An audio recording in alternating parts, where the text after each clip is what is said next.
This is England. England before June 6, 1944. From these shores, the United Nations was soon to launch the greatest military expedition of its kind in history. The cross-channel invasion of Europe against the Nazi power. Vast preparations were being made. Huge quantities of materiel and supplies collected. Guns, half-tracks, bombs, ambulances. Yes, ambulances. For in the midst of all this preparation and this training for destruction, there went on an opposite kind of preparation. Preparation for the business of saving life, of preserving limb and tissue, of easing pain. Through the endless English months of war games and maneuvers, the medical corpsmen of the ground forces worked with their units. They grew tough and inured to battle conditions. They learned the prime importance of speed. As the day drew nearer and the grand strategy was mapped, the Medical Corps drafted its plans to fit. The disposition of hospital facilities in England would be as follows. In the north, scattered over a wide area, the general hospitals, large institutions completely equipped for every type of medical service. A few miles inland from the south coast and spotted near railroads would be a series of transit hospitals through which would pass all the casualties arriving in England. Here they would be classified and routed to the various general hospitals in the north. And along the coast, close to the beaches and ports in each receiving area, there were to be holding hospitals, fully equipped for emergency surgery. Here, serious cases could receive attention immediately on their arrival in England. These were the plans, and this was the reality. The general hospital, the transit hospital, the holding hospital, better equipped than many a permanent institution back home. The tents stood empty, ready, waiting for the day. June 6th, D-Day. The great plan is put to the test.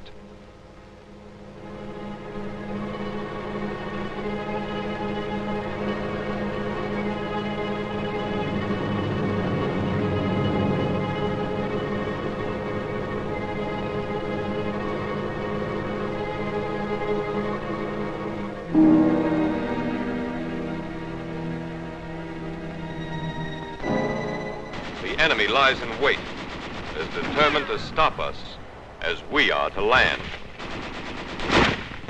First American soldiers hit the beach.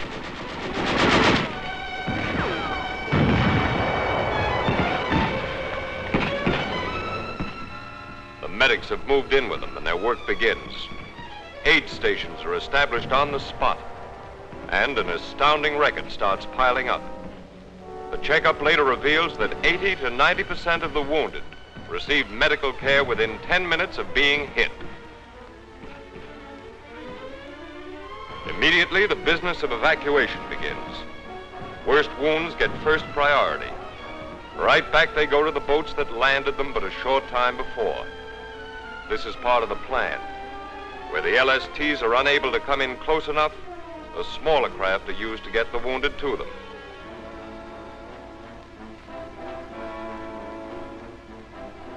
And so the ships receive their damaged human cargoes for the trip back. All along the beaches they wait. As the fighting develops, every means is used to hasten the removal of the wounded from the scene of battle. The jeep of all trades is pressed into service and proves itself again.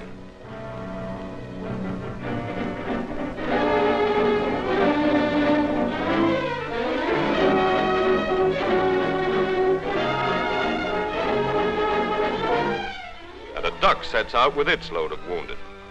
Through it all, the slogan of speed remains the keynote. The LSTs used in the Normandy invasion were designed to become emergency hospital ships as soon as their fighting cargoes had been deposited ashore. In the hold, wall brackets were installed for the support of tiers of litters. Each LST could accommodate 200 or more patients, and in the first days of the invasion, 90% of the wounded were evacuated on these ships. The smoke, a drink of water, trophies, and rest. The dead rest of exhaustion. Elsewhere on the ship, a life is being saved. Some wounds can't wait, so planning included an operating room on each LST and an experienced Army surgeon to augment the regular naval medical staff. And soon it will be England again, and rest, and care, and safety. The routing of the ships had been carefully planned to avoid congestion at any one landing point on the English coast. As each ship disembarked its wounded, those cases needing immediate surgery or other treatment were moved to the nearest holding hospital. Then, as soon as they were transportable again, they were moved inland to the transit hospital serving the area.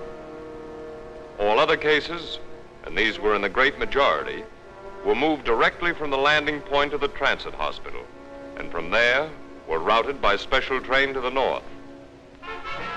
Every preparation for these moves had been made. Ambulance companies strung out all along the coast were under the control of evacuation officers at each receiving area. 5,000 of these vehicles stood by ready for immediate service. The ships start coming in, some to ports, some to piers and outlying areas. Others pull up directly onto the beaches.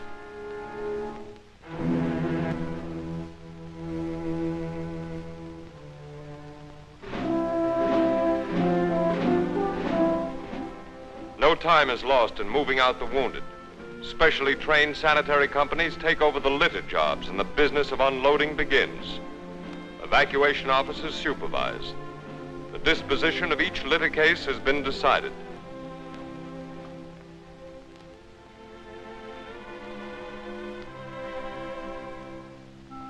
And so man helps man, and American teamwork proves itself once more, and the job is shortly done.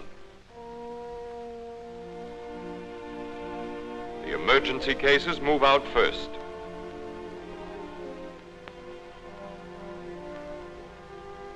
Often it's only a matter of minutes before a dangerous wound has been x-rayed, a decision made, and a patient readied for surgery.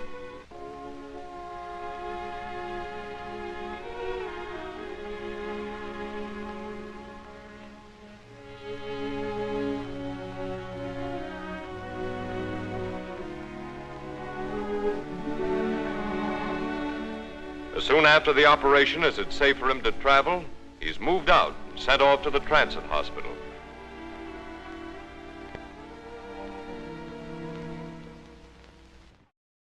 In Normandy, the fighting has moved inland.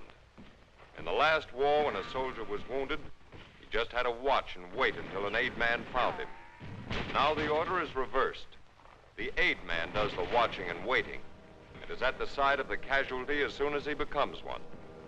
In addition, the American corpsman today, unlike his counterpart in previous wars, is qualified to administer morphine and plasma and to render numerous other services to the wounded. All this is making a vast difference in the saving of life. Some of the wounded filter back to the aid station on foot, but evacuation by walking and hand litter bearing soon gives way to the faster method of evacuation by jeep. The battalion aid station operates just behind the lines. Here the trained corpsman again demonstrates his value, taking over many jobs that the physician would otherwise have to perform. This frees the doctor's time for more detailed attention to the serious cases.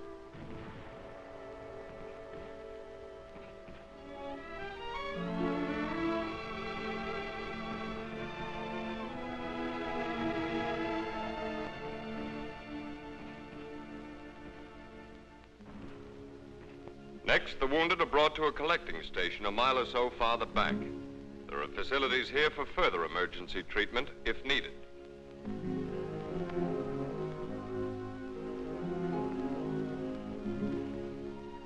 But the primary job is the transporting of the wounded with all possible speed to the clearing station. This is located far enough to the rear to avoid exposure to direct enemy action. Here, Here, medical officers, expert in judging the condition of casualties, sort the patients and determine their disposition. Urgent cases needing certain specialized types of surgery are turned over to the field hospital, which is set up close by. The great majority of operations here are for perforating abdominal wounds and sucking wounds of the chest, like this one.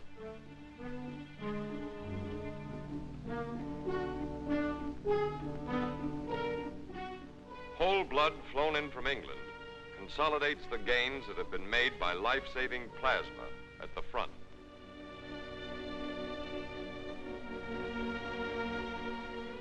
On D-Day +4, the first evacuation hospital goes up in France. This is the largest and most elaborate type of tent installation used in the combat zone. Nevertheless, it's ready to receive patients within 30 minutes, and operating starts in 2 hours. 3 of them going on at once. Count them. Skilled Army nurses look after the patients, and there are such comforts as cots and mattresses and hot food.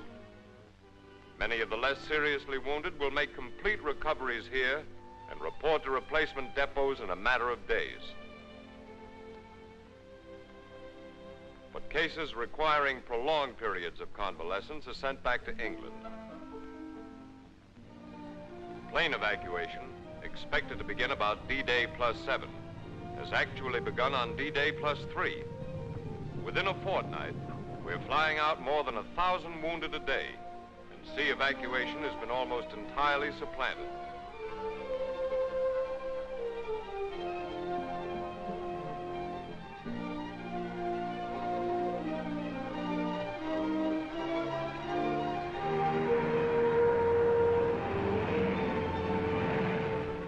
The air trip from France to England takes about an hour. Speed has won another triumph, and it becomes a common occurrence for a soldier wounded in France in the morning to be resting in a general hospital in England by evening.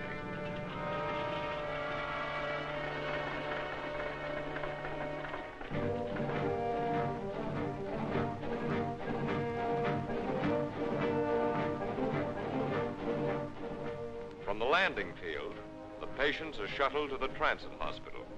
And before long, they're boarding the hospital trains that pull out daily from nearby railway spurs for the trip north.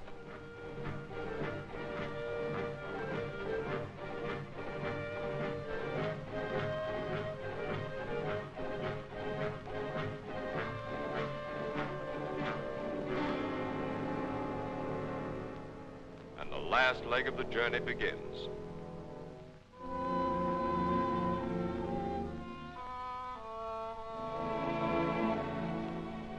General hospitals are telling some remarkable stories these days, like 16,000 casualties handled by one group and only 15 deaths.